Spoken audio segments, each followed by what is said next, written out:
अहम खबर यह है कि सियालकोट के हल्का PP 52 में ज़मीनी इंतखाबात का मैदान सज गया। पोलिंग बगैर किसी वक्फे के शाम 5 बजे तक जारी रहेगी।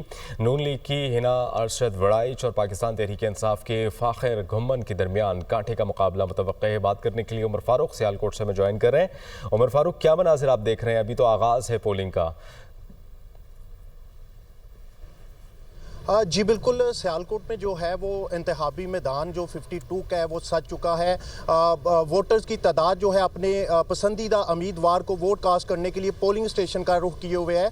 मैं इस वक्त मौजूद हूँ गवर्नमेंट इस्लामिया कॉलेज समरियाल में। यहाँ पे जो है वो 8 बजे पोलिंग का अमल शुरू हुआ है और शाम 5 बजे बगैर किसी ताहीर के जो है वो पोलिंग का अमल जारी रहेगा। आपको बताता चलूँ कि ये सीट पाकिस्तान मुस्लिम लीग नून के अरशद जवेद वड़ाइच उनकी वफात के बाद हाली हुई थी और मुस्लिम लीग नून ने उनकी बेटी हिना अरशद वड़ाइच को मैदान में उतारने का फैसला किया था, जबकि इनके मध्य मुकाबल जो है वो पाकिस्तान तहरीक इंसाफ के हमायत याफ्ता उम्मीदवार फाहिर निशात गुमन है, जबकि पीपल्स पार्टी से रहील कामरान चीमा है और तहरीक लब्बैक पाकिस्तान से चौधरी शफाकत अली जो है इनके मध्य मुकाबल इलेक्शन लड़ रहे हैं। आपको बताते चलूं कि यहाँ पे टोटल वोटर्स की तादाद जो है वो 2,97,185 है, जिसमें जो मर्द वोटर्स हैं उनकी तादाद 1,57,425, जबकि खवातीन वोटर्स की तादाद 1,39,460 है। यहाँ पे 185 पोलिंग स्टेशन जो हैं वो कायम किए गए हैं, जिसमें 57 के करीब मर्द